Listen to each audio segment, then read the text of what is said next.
차는요? 발렛 맡기셨어요? 한강뷰 레스토랑 상견례.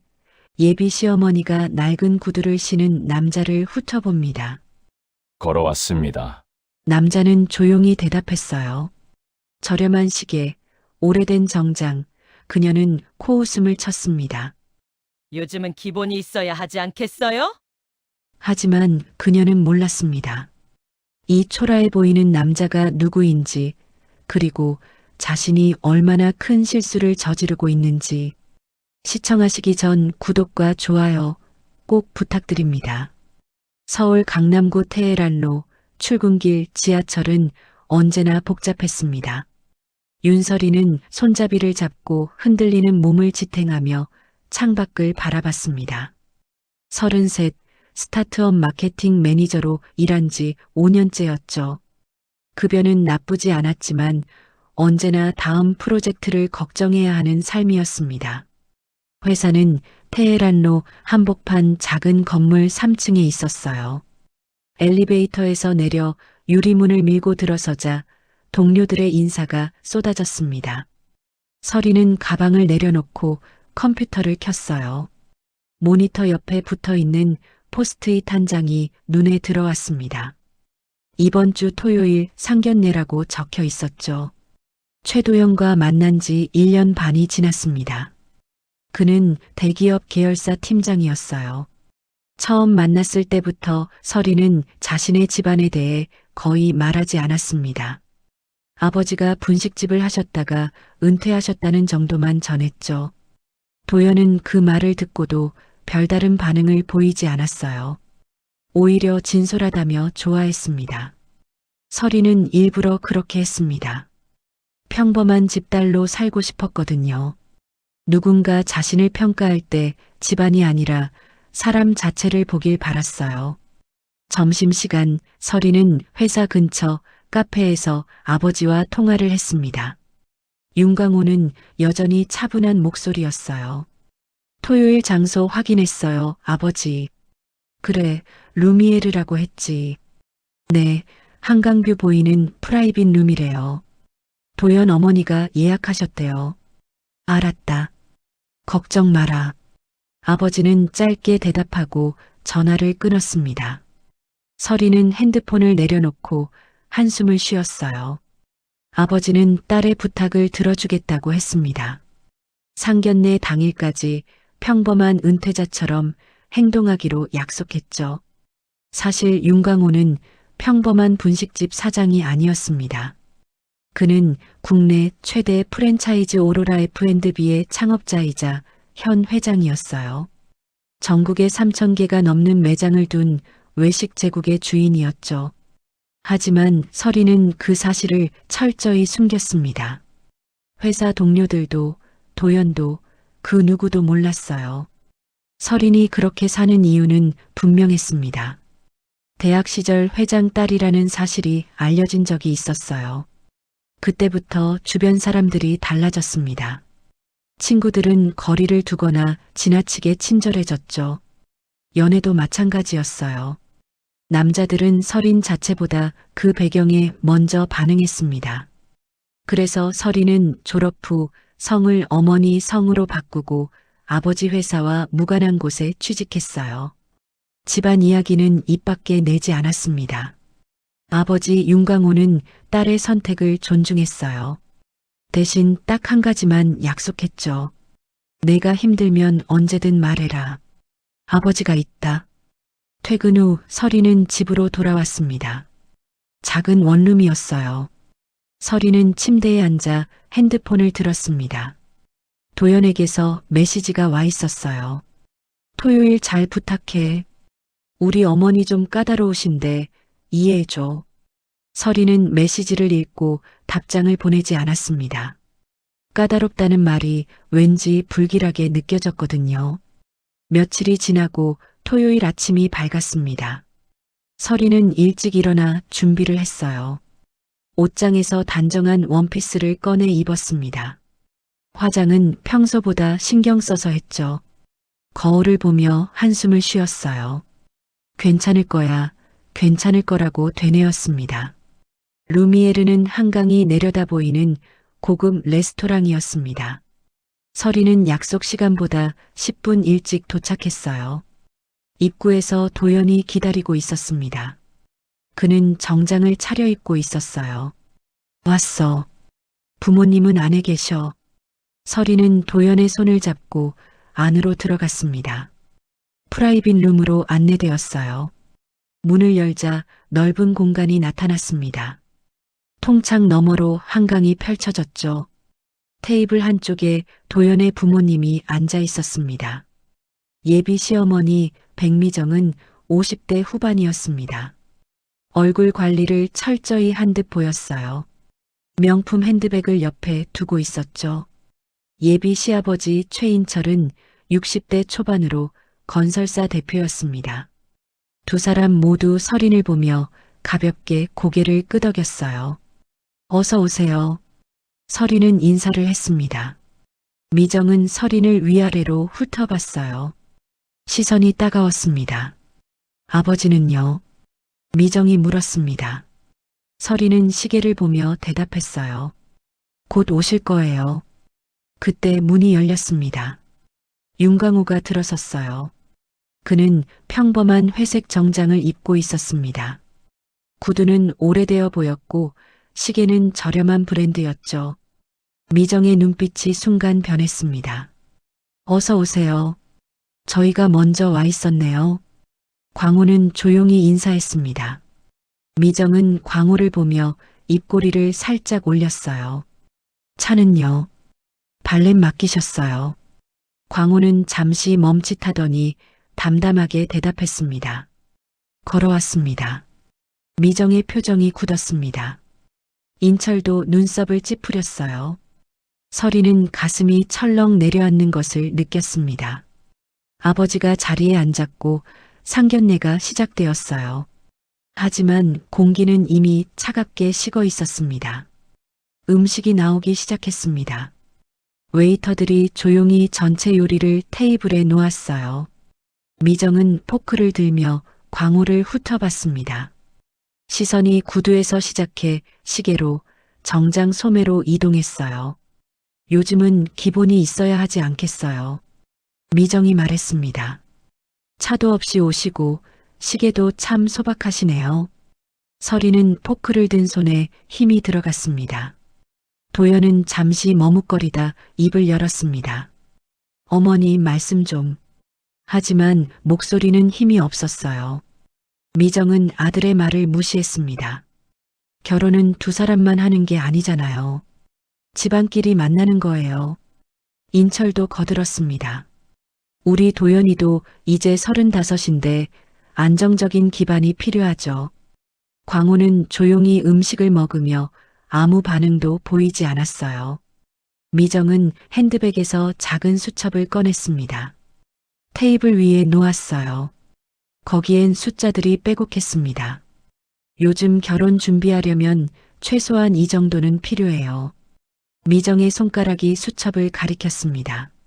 신혼집은 강남권 전세, 보증금 최소 5억, 예단 3천, 혼수 2천, 예식장 비용까지 합치면 최소 6억은 준비하셔야 할 것 같은데 가능하신가요?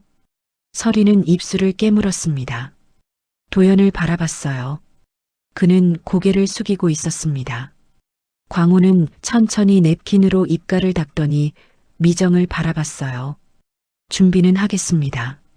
미정의 눈빛이 날카로워졌습니다. 준비요.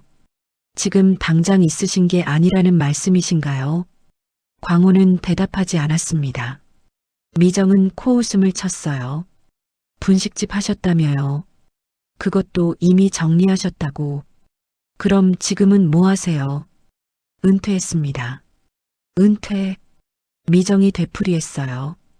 그럼 수입이 없으시네요. 연금으로 사시는 거예요. 인철이 끼어들었습니다.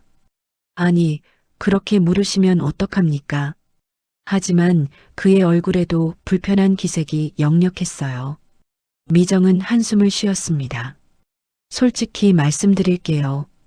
저희도 체면이 있어요. 우리 도연이가 누군데요? 대기업 계열사 팀장이에요. 서리는 입을 열었습니다.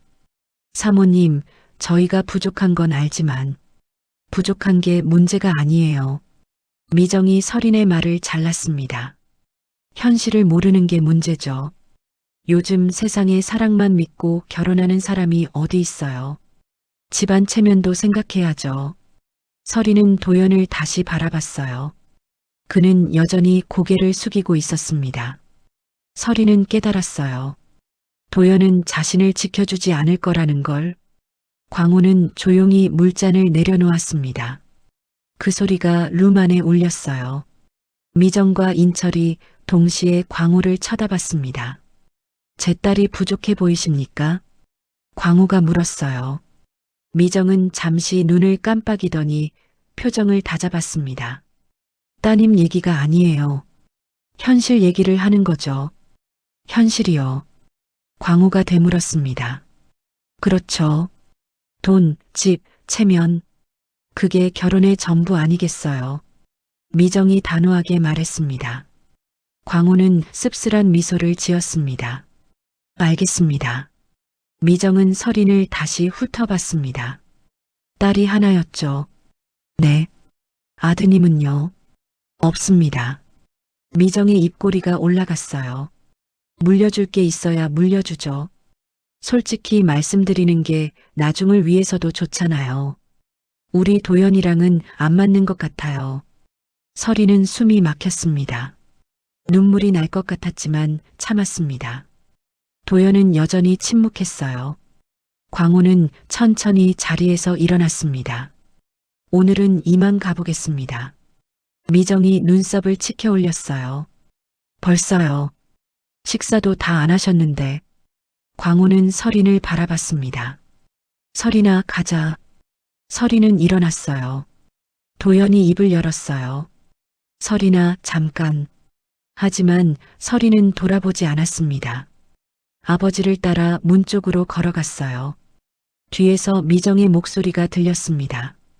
저런 식이면 어디 가서도 힘들 텐데. 서린은 주먹을 쥐고 참았어요. 문을 나서자 복도의 차가운 공기가 얼굴을 스쳤습니다. 아버지. 광호는 딸의 어깨에 손을 올렸어요. 괜찮다. 곧 끝날 거야. 두 사람은 레스토랑을 나왔습니다. 로비를 지나 밖으로 나왔어요. 한강 바람이 불어왔습니다. 서리는 그 바람에 눈물이 핑 돌았어요. 이게 정말 사랑이었을까? 도연은 정말 자신을 사랑했던 걸까? 하지만 한 가지는 확실했습니다. 이건 단순한 상견례 문제가 아니라는 것. 뭔가 더 큰 일이 시작된 것 같았어요. 상견례가 끝난 뒤 사흘이 지났습니다. 서리는 다시 회사로 출근했어요. 월요일 아침 지하철에서 내려 회사로 걸어가며 핸드폰을 켰습니다. 도연에게서 메시지가 와 있었어요. 주말 내내 연락이 없다가 이제야 온 거였죠. 미안해. 어머니한테 내가 따로 말씀드릴게. 조금만 시간을 줘. 서리는 답장하지 않았습니다. 조금만 시간을 달라는 말이 공허하게 느껴졌어요. 회사에 도착해 자리에 앉았습니다. 컴퓨터를 켜고 업무를 시작했지만 자꾸 상견례 장면이 떠올랐어요. 점심시간이 되었습니다. 서리는 동료들과 함께 회사 근처 식당으로 향했어요. 식당에 앉아 메뉴를 고르는 순간 옆자리 동료가 핸드폰을 보며 웃었습니다. 야, 이거 봐. 회사 게시판에 대박 글 떴어. 서리는 무심코 그쪽을 쳐다봤습니다. 동료의 핸드폰 화면이 보였어요. 회사 익명 게시판이었습니다. 제목이 눈에 들어왔죠. 우리 회사 직원 상견례 갑질 영상. 서린의 손이 멈췄습니다. 동료가 화면을 확대하며 말했어요. 누군지는 모르겠는데 상견례에서 아버지가 물잔을 탁 내려치면서 난동 부렸대. 완전 진상이네. 서리는 숨이 막혔습니다. 다른 동료가 거들었어요. 어디 부서야? 마케팅팀 아니야. 서리는 자리에서 일어났습니다. 화장실 좀 다녀올게. 건물 뒤편 골목으로 가서 핸드폰을 꺼냈어요. 회사 게시판에 접속했습니다. 손이 떨려서 비밀번호를 2번이나 틀렸어요. 겨우 로그인했습니다. 게시판 상단에 해당 글이 떠 있었어요. 조회수는 이미 300을 넘었습니다. 영상을 재생했어요. 화면에 루미에르 레스토랑이 나타났습니다. 하지만 영상은 편집되어 있었어요. 미정이 정중하게 말하는 장면 다음 광우가 물잔을 탁 내려놓는 장면만 담겨 있었습니다. 앞뒤 맥락이 전부 잘려나갔어요. 미정의 모욕적인 발언, 도연의 침묵, 그 모든 게 사라졌습니다. 남은 건 광우가 마치 갑질하듯 물잔을 내려치고 나가는 장면뿐이었죠. 댓글이 달리기 시작했습니다. 진짜 저런 사람이 있네. 저 딸도 회사에 있을 텐데 누굴까? 마케팅팀 맞는 것 같은데. 서리는 핸드폰을 쥔 손에 힘이 들어갔습니다. 이건 조작이었어요. 완전히 편집된 영상이었습니다. 누가 이런 짓을 한 걸까? 서리는 바로 알았습니다. 미정이었어요. 서리는 다시 회사로 돌아갔습니다. 자리에 앉자 주변 동료들의 시선이 느껴졌어요. 수군거리는 소리가 들렸습니다. 오후 2시 팀장이 서린을 회의실로 불렀습니다. 문을 열고 들어가자 팀장이 앉아 있었어요. 표정이 불편해 보였습니다. 앉아요. 서린은 의자를 빼고 앉았습니다. 팀장은 조심스럽게 입을 열었어요. 게시판 봤어요. 회사 분위기가 좋지 않아요. 다들 수군거리고 당분간 쉬는 게 어때요? 재택근무로 하든지 아니면 연차를 쓰든지. 서리는 팀장을 똑바로 바라봤습니다. 영상은 편집된 겁니다. 팀장님, 사실이 아니에요. 알아요. 팀장이 고개를 끄덕였어요. 하지만 지금 중요한 건 사실이 아니라 분위기예요. 서린 씨를 위해서도 좀 쉬는 게. 서리는 입술을 깨물었습니다. 이건 사실상 퇴사 압박이었어요. 서리는 자리에서 일어났습니다. 알겠습니다. 생각해 보겠습니다. 회의실을 나와 복도에서 도연에게 전화를 걸었습니다. 도연이 받았어요. 서리나, 회사 게시판 봤어. 당신 어머니가 한 거 맞죠? 서린이 물었습니다. 도연은 잠시 침묵했어요. 그게 잘 모르겠어. 어머니한테 물어볼게. 물어볼 게가 아니라 당장 해명해야죠. 영상은 편집된 거예요. 조작이에요. 서린의 목소리가 떨렸습니다. 도연은 한숨을 쉬었어요. 서린아, 지금은 대응하지 마. 조용히 있어. 더 키우면 안 돼. 조용히 있으라고요. 내가 지금 회사에서 쫓겨날 판인데요. 도연은 또 침묵했습니다. 그럼 좀 쉬는 게 어때? 나중에 다 정리되면.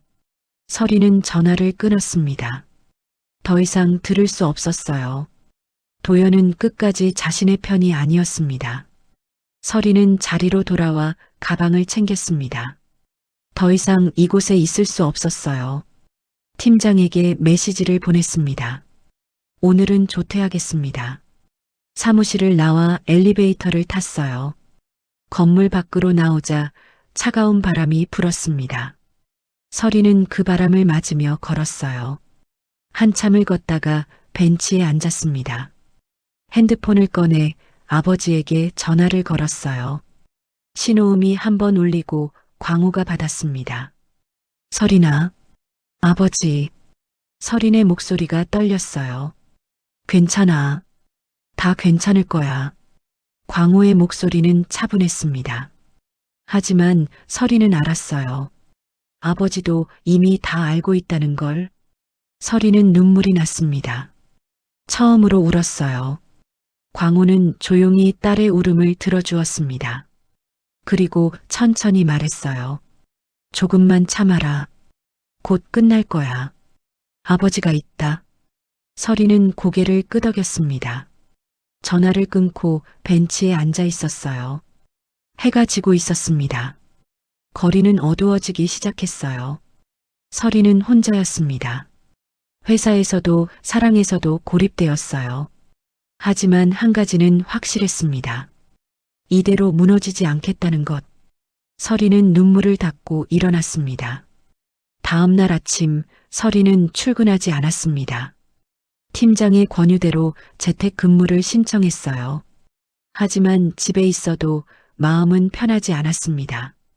핸드폰을 켜자 회사 게시판 알림이 계속 떴어요. 댓글이 100개를 넘었습니다. 서리는 게시판을 다시 열어봤어요. 댓글들이 더 악랄해져 있었습니다. 저런 집안이랑 결혼 안 하길 잘했네. 회사도 창피하겠다. 마케팅팀 누군지 다 아는 것 같던데. 빨리 나가는 게 낫지 않나? 서리는 핸드폰을 내려놓았습니다.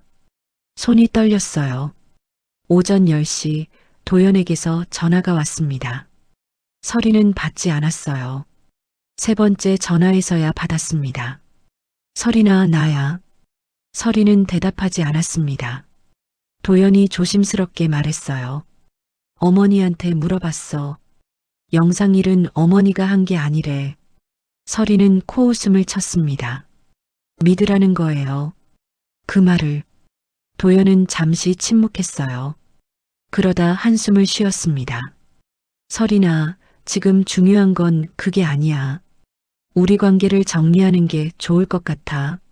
서리는 귀를 의심했습니다. 뭐라고요? 미안해. 도연의 목소리가 작아졌어요. 나도 생각을 많이 해봤는데 이렇게까지 된 상황에서 결혼은 힘들 것 같아.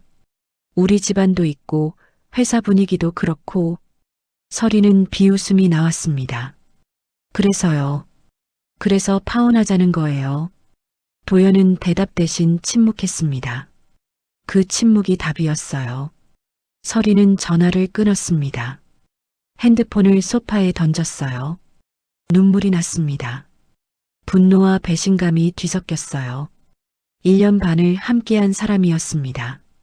사랑한다고 했던 사람이었어요. 하지만 결국 도연은 서린을 선택하지 않았습니다. 집안 체면과 주변 시선이 서린보다 중요했던 거죠. 오후 2시 서린의 핸드폰이 다시 울렸습니다. 이번엔 모르는 번호였어요. 서린은 받았습니다. 윤서린 씨 맞으시죠? 낯선 여자 목소리였습니다. 네, 그런데요. 저는 루미에르 레스토랑 매니저입니다. 그날 상견례 건으로 연락드렸어요. 서린은 긴장했습니다. 무슨 일이세요? 매니저가 말했어요. 사실 그날 영상이 유출된 건 저희 실수가 아닙니다. 최 씨 댁에서 개인적으로 촬영 허가를 요청하셨고 저희는 그걸 승인했어요. 하지만 나중에 그 영상이 악의적으로 편집되어 퍼진 걸 알았습니다. 서리는 숨이 막혔습니다. 그럼 처음부터 계획된 거였나요? 매니저는 잠시 머뭇거렸어요. 확실하진 않지만 최 씨 댁에서 촬영을 요청한 건 맞습니다. 원본 영상은 저희가 보관하고 있어요. 필요하시면 제공해 드릴 수 있습니다. 서리는 고개를 끄덕였습니다. 네, 부탁드립니다.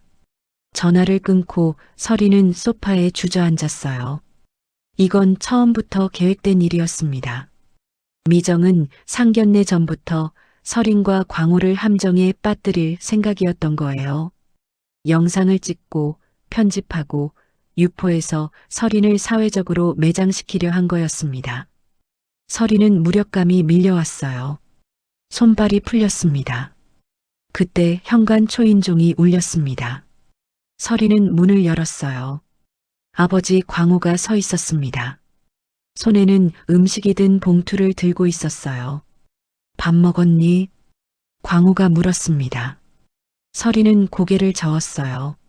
광호는 안으로 들어와 식탁에 음식을 차렸습니다.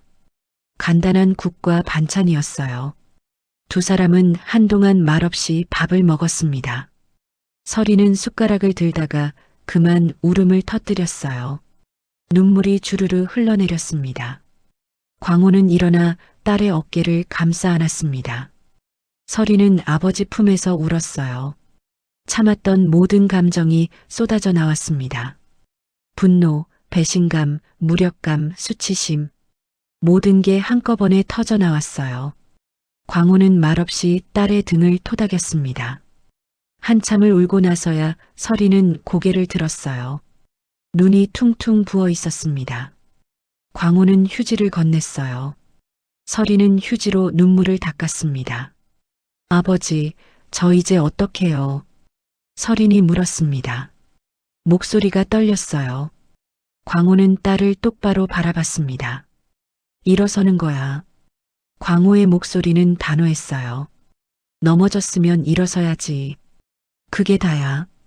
서리는 아버지를 바라봤습니다. 광호의 눈빛이 달라져 있었어요. 평소의 온화함 대신 날카로움이 있었습니다. 아버지는 이미 무언가를 준비하고 있는 것 같았어요. 서리는 눈물을 닦았습니다. 심호흡을 했어요. 가슴속에서 뭔가가 꿈틀거렸습니다. 분노였어요. 하지만 이번엔 무력한 분노가 아니었습니다. 행동으로 옮길 수 있는 분노였죠. 서리는 고개를 들었습니다. 눈빛이 달라져 있었어요. 더 이상 울지 않았습니다. 입술을 깨물고 주먹을 쥐었어요. 다시 일어서기로 결심했습니다. 광호는 딸의 변한 눈빛을 보며 만족스럽게 고개를 끄덕였어요. 이제 시작이야. 광호가 말했습니다. 서리는 대답 대신 고개를 끄덕였습니다. 창밖으로 해가 지고 있었어요. 어둠이 내리고 있었지만 서린의 눈빛은 오히려 밝아지고 있었습니다. 그날 밤 서리는 잠들지 못했습니다. 침대에 누워 천장을 바라봤어요. 아버지의 말이 계속 맴돌았습니다. 일어서는 거야. 넘어졌으면 일어서야지. 서리는 눈을 감았습니다. 그러자 오래된 기억이 떠올랐어요. 대학교 2학년 때였습니다. 서리는 당시 회장 딸이라는 사실을 숨기지 않고 살았어요. 친구들도 알고 있었고 학교에서도 유명했죠. 어느 날 서리는 한 남학생과 사귀기 시작했습니다. 그는 친절했고 다정했어요. 서리는 그를 진심으로 좋아했습니다. 석 달쯤 지났을 때였어요. 서리는 우연히 그의 핸드폰을 보게 되었습니다. 친구들과 나눈 대화가 화면에 떠 있었죠. 회장 딸이랑 사귀니까 좋지. 나중에 취직도 문제 없을 것 같고. 서리는 그 문장을 읽고 얼어붙었습니다. 남학생은 처음부터 서린이 아니라 서린의 배경을 본 거였어요. 서린은 그날로 헤어졌습니다. 하지만 상처는 깊었어요. 그 후로도 비슷한 일이 반복되었습니다. 친구들은 서린에게 부탁을 했어요. 아버지 회사에 취직시켜달라고, 프랜차이즈 창업을 도와달라고. 서린은 점점 지쳐갔습니다. 누가 진심으로 자신을 대하는지 알 수 없었어요. 모두가 서린이 아니라 회장 딸을 보는 것 같았습니다. 졸업을 앞둔 어느 날 서린은 아버지를 찾아갔습니다. 오로라 F&B 본사 회장실이었어요. 광호는 딸을 보고 반갑게 맞았습니다. 무슨 일이니? 서린은 한참을 말없이 앉아 있다가 입을 열었어요. 아버지, 저 한 번만 평범하게 살고 싶어요. 광호는 딸을 바라봤습니다. 서린이 계속 말했어요. 회장 딸이 아니라 그냥 윤서린으로 살고 싶어요. 제가 누군지 아무도 모르는 곳에서. 광호는 잠시 침묵했습니다. 그러다 물었어요. 힘들었구나. 서리는 고개를 끄덕였습니다. 눈물이 났어요. 네, 아버지. 너무 힘들었어요. 누가 저를 진짜 좋아하는 건지 아니면 제 뒤에 있는 걸 좋아하는 건지 모르겠어요. 광호는 일어나 딸의 어깨를 안았습니다. 그리고 말했어요. 알았다. 내가 원하는 대로 살아라. 아버지가 도와줄게. 그날 이후 서리는 성을 바꿨습니다. 어머니 성인 윤 씨로 바꿨어요. 회사도 아버지와 무관한 곳에 취직했습니다. SNS도 정리하고 과거 인맥도 끊었어요. 새로운 삶을 시작했습니다. 광호는 딸의 선택을 존중했어요. 하지만 마음 한편으로는 아팠습니다. 딸이 자신의 정체성을 숨겨야만 편하게 살 수 있다는 게. 광호는 그날 밤 혼자 회장실에 남아 생각했어요. 내가 딸에게 무엇을 물려주고 싶은가? 돈인가, 회사인가, 아니면 당당함인가? 광호는 결심했습니다. 딸이 평범하게 살고 싶다면 그렇게 살게 해주겠다고. 하지만 딸이 누구 앞에서도 고개 숙이는 일은 없게 하겠다고. 서리는 눈을 떴습니다. 과거의 기억이 선명했어요. 아버지는 그때부터 준비하고 있었던 거였습니다. 딸이 평범하게 살되 절대 비굴해지지 않도록. 서리는 일어나 창문을 열었습니다. 새벽 공기가 차가웠어요. 하늘은 아직 어두웠지만 곧 동이 틀 것 같았습니다. 서리는 깨달았습니다. 아버지가 상견례에서 일부러 초라하게 보인 이유를요. 그건 시험이었어요. 도연과 도연 가족이 진짜 서린을 보는지 아니면 겉모습만 보는지 확인하는 시험. 그리고 그들은 실패했습니다. 서린은 핸드폰을 들었습니다. 아버지에게 메시지를 보냈어요. 아버지, 고마워요. 이제 알겠어요. 몇 분 후 광호에게서 답장이 왔습니다. 잘 잤니? 오늘 아침에 만나자. 할 이야기가 있다. 서리는 미소를 지었습니다. 눈가에 눈물이 맺혔지만 이번엔 슬픔이 아니었어요. 감사함이었습니다. 아버지는 언제나 자신을 지켜주고 있었어요. 보이지 않는 곳에서 말없이 하지만 확실하게. 서리는 옷을 갈아입었습니다. 거울을 보며 머리를 정돈했어요. 눈빛이 달라져 있었습니다. 더 이상 무너진 사람의 눈빛이 아니었어요. 다시 일어선 사람의 눈빛이었습니다. 창밖으로 동이 트기 시작했습니다. 어둠이 물러가고 빛이 들어왔어요. 새로운 하루가 시작되고 있었습니다. 아침 8시 서리는 아버지가 알려준 주소로 향했습니다. 강남구 테헤란로 오로라 F&B 본사 건물이었어요. 로비에 들어서자 직원들이 인사를 건넸습니다.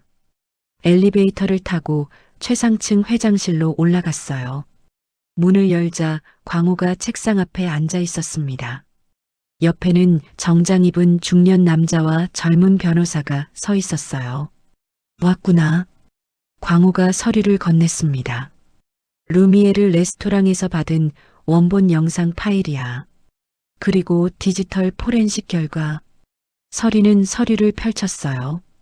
원본과 유포된 영상의 차이점, 편집 흔적이 상세히 나와 있었습니다. 김 변호사가 설명했습니다. 유포된 영상은 고의적으로 편집되었습니다. 백미정 씨 발언은 전부 삭제되고 회장님 장면만 강조되었어요. 명백한 명예훼손입니다. 다음 페이지는 IP 추적 결과였어요. 최초 유포자는 최인철 씨 건설사 직원으로 확인됩니다. 회사 컴퓨터로 업무 시간에 올렸고요. 서리는 숨을 들이마셨습니다. 역시 계획된 일이었어요. 광호가 창문으로 걸어가며 말했습니다. 그런데 재밌는 게 하나 더 나왔어. 다른 서류가 건네졌어요.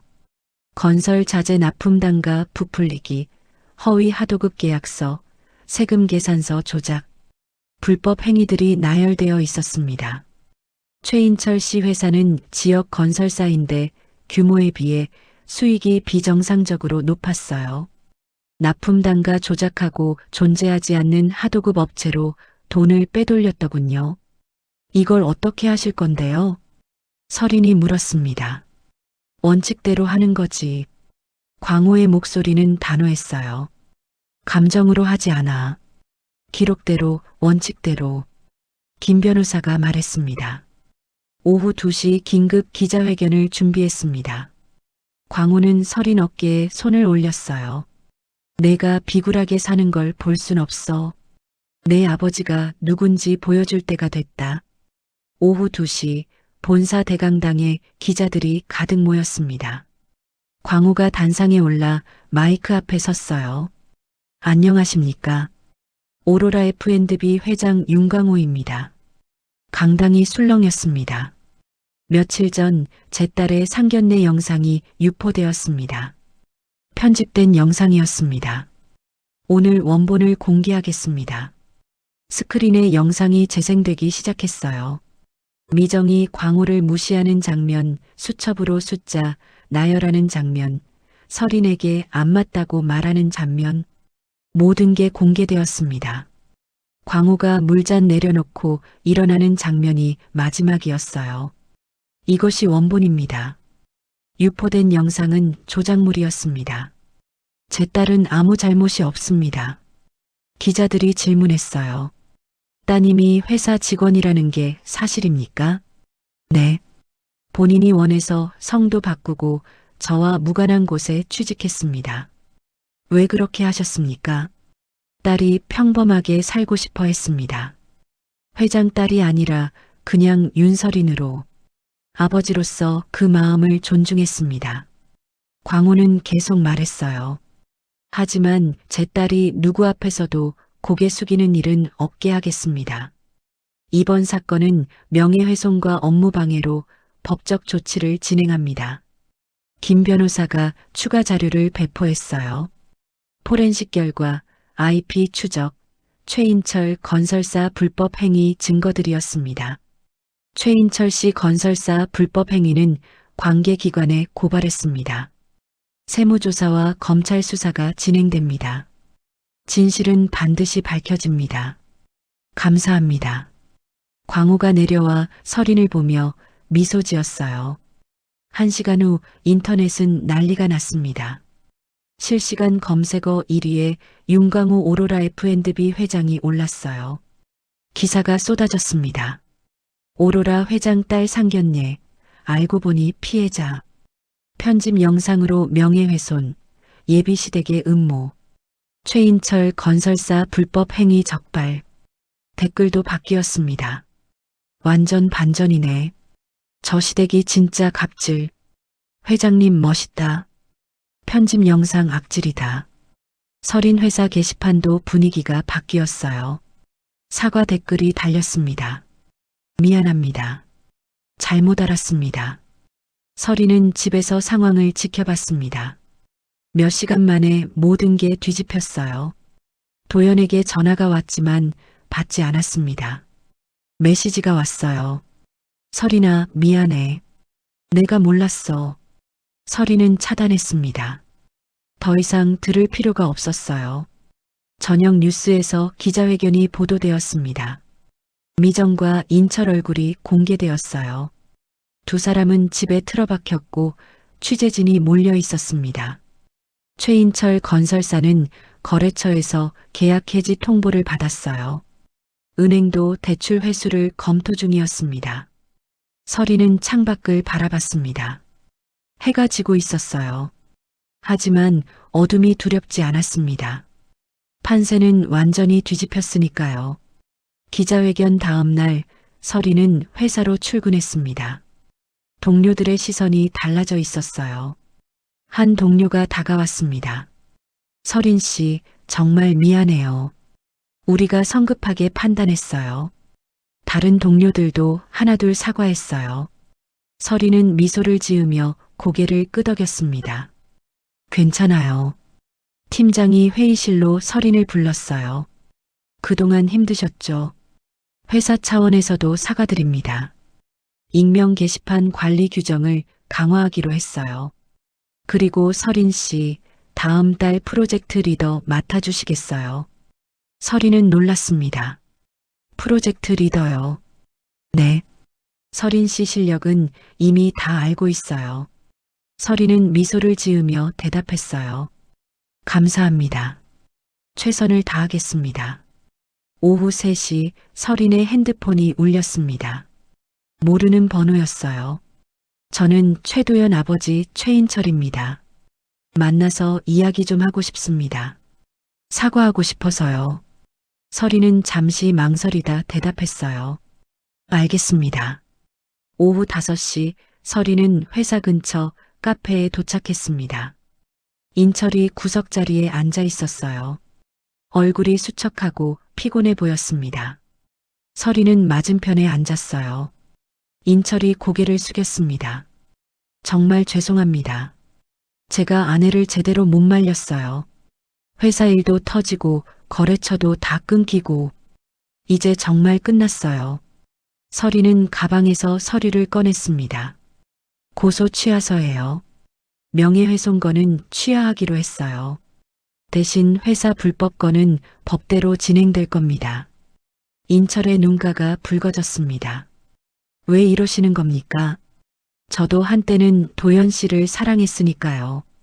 그 인연을 완전히 원수로 끝내고 싶진 않아요. 인철은 고개를 숙이며 말했어요. 정말 죄송합니다. 도연이도 많이 후회하고 있어요. 서리는 고개를 저었습니다. 도연 씨 이야기는 하지 마세요. 그건 이미 끝난 일이에요. 서리는 자리에서 일어났어요. 건강하세요, 사장님. 카페를 나와 서리는 아버지에게 전화를 걸었습니다. 아버지, 저 최인철 씨 만나고 왔어요. 고소 취하서 전달했어요. 아버지 말씀대로요. 잘했다. 내 마음이 편한 게 제일 중요해. 서리는 한강 쪽으로 향했어요. 강변에 도착하자 노을이 지고 있었습니다. 서리는 벤치에 앉아 노을을 바라봤어요. 지난 며칠이 주마등처럼 스쳐 지나갔습니다. 상견례에서의 모욕, 영상 유포, 회사에서의 고립, 도연의 배신. 모든 게 아팠지만 이제는 지나간 일이었어요. 서리는 일어났습니다. 집으로 돌아갈 시간이었어요. 이번 일로 배운 게 많았습니다. 사람의 진심을 보는 법, 어려울 때 누가 곁에 있는지, 그리고 아버지의 사랑이 얼마나 깊은지. 집에 도착하자 광호가 소파에 앉아 있었습니다. 아버지, 언제 오셨어요? 방금 왔다. 저녁 먹었니? 두 사람은 식탁에 앉아 저녁을 먹었어요. 광호가 입을 열었습니다. 서리나, 이번 일로 힘들었지. 서리는 고개를 끄덕였어요. 네, 많이 힘들었어요. 하지만 잘 이겨냈어. 아버지가 자랑스럽다. 서린의 눈가가 뜨거워졌습니다. 아버지 덕분이에요. 아니야. 내가 강해서 이겨낸 거야. 아버지는 그냥 곁에 있었을 뿐이야. 광우가 계속 말했습니다. 앞으로도 힘든 일이 있을 거야. 하지만 넌 이겨낼 수 있어. 서리는 고개를 끄덕였습니다. 식사를 마치고 광우가 일어났어요. 이제 가봐야겠다. 서리는 아버지를 배웅했습니다. 광우가 신발을 신으며 말했어요. 서리나, 기억해라. 내 가치는 남이 정하는 게 아니야. 내가 정하는 거야. 네, 아버지. 잘 알겠어요. 광우가 나가고 서리는 소파에 앉았어요. 회사 게시판에는 응원 메시지가 가득했습니다. SNS에도 긍정적인 댓글들이 달려 있었어요. 서리는 창밖을 바라봤습니다. 밤하늘에 별이 떠 있었어요. 이제 새로운 시작이구나. 더 이상 숨지 않아도 되는 삶. 누구 앞에서도 당당한 삶. 서리는 샤워를 하고 침대에 누웠습니다. 오랜만에 편안한 마음으로 잠들 수 있었어요. 눈을 감자 금방 잠이 들었습니다. 2달이 지났습니다. 서린의 일상은 완전히 달라져 있었어요. 여전히 같은 회사에서 일했지만 이제는 프로젝트 리더였습니다. 월요일 아침 서린은 회의실에서 팀원들과 미팅을 진행했어요. 신제품 마케팅 전략을 논의하는 자리였습니다. 회의가 끝나고 팀원이 말했어요. 리더님 덕분에 프로젝트가 잘 진행되는 것 같아요. 서리는 미소를 지었습니다. 우리 모두 함께 만든 결과예요. 점심시간에는 동료들과 함께 밥을 먹었습니다. 자연스러운 대화가 오갔어요. 서리는 더 이상 혼자가 아니었습니다. 오후에 광호에게서 전화가 왔어요. 서리나, 저녁에 시간 있니? 오늘 회사 창립 기념일인데 올래. 서리는 잠시 생각했습니다. 더 이상 숨을 필요도 없었죠. 네, 가겠습니다. 저녁 7시 서리는 오로라 F&B 본사 연회장에 도착했습니다. 많은 사람들이 모여 있었어요. 광우가 서린을 소개했습니다. 우리 딸이야. 사람들이 반갑게 인사했어요. 서린은 정중하게 인사를 받았습니다. 처음엔 어색했지만 점점 편해졌어요. 저녁 식사가 시작되었습니다. 광우가 물었어요. 혹시 우리 회사로 올 생각은 없니? 서린은 고개를 저었습니다. 아니요, 아버지. 전 지금 회사가 좋아요. 제가 선택한 곳이니까요. 광우는 고개를 끄덕였어요. 그래. 내 선택을 존중한다. 식사가 끝나고 광우가 단상에 올랐습니다. 오늘은 우리 회사 창립 30주년입니다. 30년 전 작은 분식집에서 시작했죠. 지금은 전국 3,000개 매장을 운영하는 회사가 되었습니다. 직원들이 박수를 쳤어요. 광우가 계속 말했습니다. 하지만 제가 가장 자랑스러운 건 회사 규모가 아닙니다. 여러분과 함께 정직하게 일해온 시간입니다. 그리고 제 딸에게 당당한 아버지로 남을 수 있었다는 것입니다. 광우는 서린을 바라봤어요. 서린의 눈가가 뜨거워졌습니다. 제 딸이 오랫동안 숨어 지냈습니다. 회장 딸이라는 꼬리표가 싫어서였죠. 저는 그 마음을 이해했어요. 하지만 이제는 당당하게 나설 수 있게 되었습니다. 광우의 목소리가 떨렸어요. 제가 딸에게 물려주고 싶은 건 돈이 아닙니다. 회사도 아니에요. 바로 당당함입니다. 누구 앞에서도 고개 숙이지 않는 삶.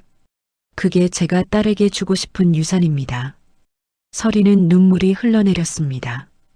광우가 마지막으로 말했습니다. 여러분, 기억하십시오. 사람의 가치는 직급이나 재산으로 정해지지 않습니다. 어떻게 사느냐로 정해지는 겁니다. 정직하게, 당당하게 사는 것. 그게 진짜 성공입니다. 박수가 터져 나왔습니다. 서린도 일어나 박수를 쳤어요. 눈물을 닦으며 아버지를 바라봤습니다. 행사가 끝나고 서린은 광우와 함께 건물을 나왔습니다. 밤 공기가 시원했어요. 두 사람은 나란히 걸었습니다. 아버지, 고마워요. 정말 고마워요. 광우는 딸의 어깨를 두드렸어요. 아버지가 할 일을 했을 뿐이야. 서리는 하늘을 올려다봤습니다. 별이 빛나고 있었어요. 몇 달 전만 해도 세상이 무너지는 것 같았습니다. 모욕당하고 배신당하고 고립되었죠. 하지만 이겨냈어요. 이제 서리는 알았습니다. 사람의 가치는 남이 정하는 게 아니라 자신이 정하는 거라는 것. 집안 배경이나 직급이 아니라 어떻게 사느냐가 중요하다는 것. 아버지, 저 이제 정말 괜찮아요. 더 이상 숨지 않을게요. 그냥 저답게 살게요. 광우는 미소를 지었습니다. 그래, 그게 제일 좋다. 두 사람은 한강변을 따라 걸었어요. 강물이 반짝이고 있었습니다. 서리는 생각했습니다. 앞으로도 힘든 일이 있을 거예요. 하지만 이제는 두렵지 않았습니다. 무너져도 다시 일어설 수 있으니까요. 곁에 아버지가 있으니까요. 그리고 자신을 믿을 수 있으니까요. 한 달 후 서리는 프로젝트를 성공적으로 마무리했습니다. 회사에서 표창도 받았어요. 자신의 실력으로 인정받는 게 이렇게 기분 좋은 일인지 처음 알았습니다. 어느 주말 서리는 아버지와 함께 오래된 분식집을 찾았습니다. 광우가 처음 창업했던 그 작은 가게였어요. 두 사람은 가게 앞 간판을 바라봤습니다. 여기서 시작했구나. 서린이 말했습니다. 그래, 30년 전이야. 그때는 이렇게 될 줄 몰랐지. 그냥 열심히 살았을 뿐이야. 서리는 아버지 손을 잡았습니다. 저도 열심히 살게요. 정직하게, 당당하게. 아버지처럼요. 광우는 딸의 손을 꽉 잡았어요. 눈가가 촉촉해졌습니다. 그래. 넌 이미 그렇게 살고 있어. 두 사람은 손을 잡고 걸었습니다. 해가 따뜻하게 내리쬐고 있었어요. 서리는 미소를 지었습니다. 이제 새로운 삶이 시작되었습니다. 회장 딸도 아니고 누군가의 연인도 아닌 그냥 윤서린으로 사는 삶. 당당하게, 떳떳하게, 자신답게 사는 삶. 그게 진짜 자유였습니다. 그리고 그게 진짜 행복이었어요. 오늘의 이야기는 여기까지입니다. 구독 후 알림 설정을 하시면 매일 새로운 이야기들을 만나보실 수 있습니다. 시청해 주셔서 감사합니다.